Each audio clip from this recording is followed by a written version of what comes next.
In this video, we're looking at everything you need to know about the ARK ETF listed on the New York Stock Exchange. Hi everyone, and welcome to the series on exchange traded funds or ETF investing, where I look into specific ETFs and show everything you need to know about the product offering before buying shares of the fund. ETFs are personally my favorite way to passively invest, as it takes the stress and worry out of stock market investing, which can be very volatile with wild price swings holding individual stocks. We will go over the ETF fact sheet, including the management fee, the index the ETF tracks, dividend yield, payment frequency, and the fund's performance. I will also go over the top 10 holdings in the fund, as these typically make up the largest portion of the weightings and resulting performance of the ETF overall. It is always crucial to understand what you actually own in these ETFs before buying them. If there's any ETFs you are interested in and would like me to make a video on, write it down in the comment section below. ARK is an ETF provided by ARK Invest, who own and operate the fund. ARK Invest are the ones who actually own the underlying shares in the individual companies. So when we buy shares in the ETF, we buy from ARK, who continually issue new shares in an open-end fund, not the individual companies inside the ETF. ARK aims for thematic multi-cap exposure to innovation across various sectors. ARK believes the securities held in ARK present the best risk-reward opportunities from ARK's innovation-based themes. Now, ARK defines disruptive innovation as the introduction of a technological-enabled new product or service that potentially changes the way the world works. Companies within ARK include those that rely on or benefit from the development of new products or services. These include technological improvements and advancements in scientific research relating to the areas of DNA technologies or the genomic revolution, industrial innovation in energy, automation, and manufacturing, the increased use of shared technology, infrastructure, and services, or the next generation internet, and technologies that make financial services more efficient, such as the fintech innovation. ARK is an actively managed ETF that seeks long-term growth of capital by investing at least 65% of its assets in domestic and foreign equity securities of companies that are relevant to the fund's investment theme of disruptive innovation. ARK doesn't track an index like passively managed ETFs, as it's an actively managed one, where the investment team at ARK buy and sell companies they believe will outperform the market returns due to their disruptive business models. The companies within the ETF can change over time, but typically there will be 35 to 55 companies held in the fund. Stick around to the end of the video, where we'll see how good the returns and performance of ARK have been over time. ARK's ETFs are becoming some of the largest ETFs in the world, offering exposure to some of the world's most disruptive companies. ARK has a large appeal to investors seeking to build a long-term stock portfolio, including various market cap US and international stocks that will never have to be sold. To find the ETF in your brokerage account, you will need to type in the ticker code ARKK to bring up the options to buy or sell shares in the fund. The ETF doesn't actually pay any distributions or dividends, as it continually buys and sells positions with the aim to generate capital gains instead of income. It has a management expense ratio, or MER, of 0.75% per year.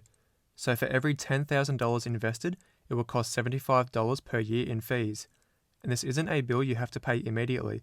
It is automatically deducted from how much money you have invested in the ETF, so you never really notice anything being paid or taken out of your brokerage account.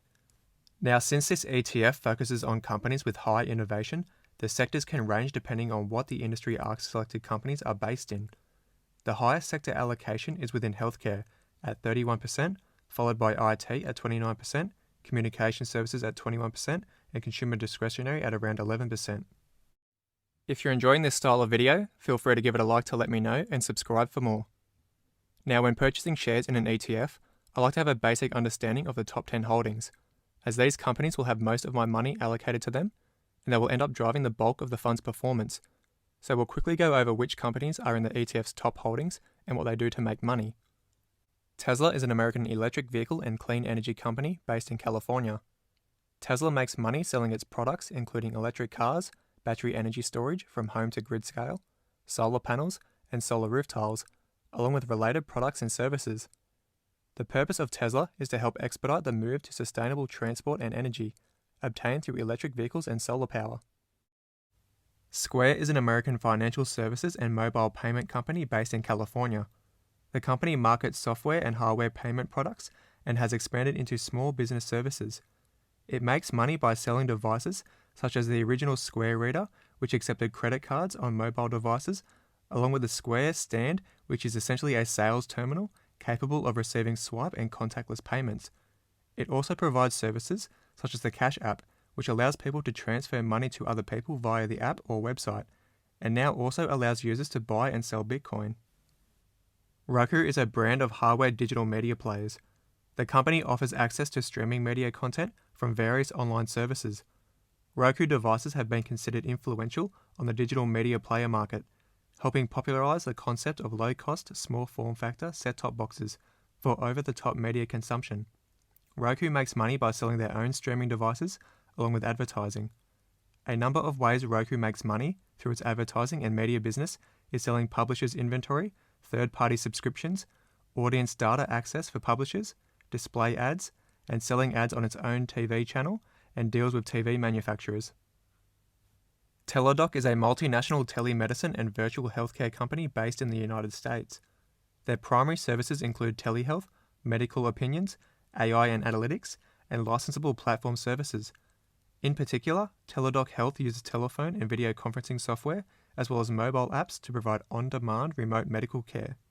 Teladoc makes money selling healthcare services via a subscription-based model, selling directly to the payers. Companies pay an annual subscription per member to be covered.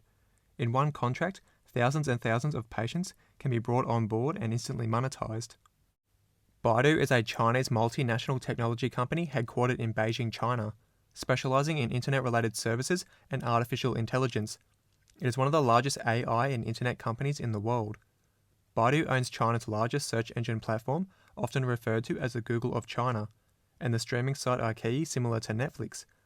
It links it all together with internet and cloud-based services and makes money through online advertising and subscription services.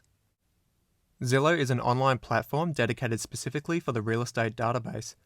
It is a platform that provides individuals and businesses alike with real estate listings. The system is accessible through the Zillow website or the Zillow application on mobile devices. Zillow Group's portfolio offers all stages of the home lifecycle, which includes renting, buying, selling, and financing. Zillow allows users to list houses for free on their website and makes money by selling ads, such as property management companies advertising their listings. Zillow also allows users to pay rent online to their landlords, charging a transaction fee as another source of income, along with referral fees when a broker closes a home sale transaction with Zillow Flex. Spotify is an audio streaming and media services provider, with global headquarters in Sweden and corporate headquarters in New York City. Spotify offers digital copyright-restricted recorded music and podcasts, including more than 70 million songs from record labels and media companies. As a freemium service, basic features are free with advertisements and limited control, while additional features such as offline listening and commercial-free listening are offered via a paid subscription. Users can search for music based on artist, album, or genre, and can create, edit, and share playlists. It makes money by selling ads in its freemium service, along with a paid subscription model, which removes ads and provides additional functionality within the app. CRISPR Therapeutics is a Swiss-American biotechnology company headquartered in Switzerland. CRISPR Therapeutics is a gene editing company which focuses on developing transformative gene-based medicines for the treatment of serious human diseases using its gene editing platform. CRISPR makes money by selling its specialized treatments around the world determined via its gene editing technology to help ill patients. Shopify is a Canadian multinational e-commerce company headquartered in Ottawa, Ontario. It is also the name of its proprietary e-commerce platform for online stores and retail point-of-sale systems. Shopify offers online retailers a suite of services including payments, marketing, shipping, and customer engagement tools. Shopify makes money via its subscription-based offering for online stores, along with merchant solutions including payments processing transactions, shipping, referral fees, and point-of-sales hardware. Zoom is an American communications technology company headquartered in California. It provides telephone and online chat services through a cloud-based peer-to-peer software platform and is used for teleconferencing, telecommuting, distance education, and social relations.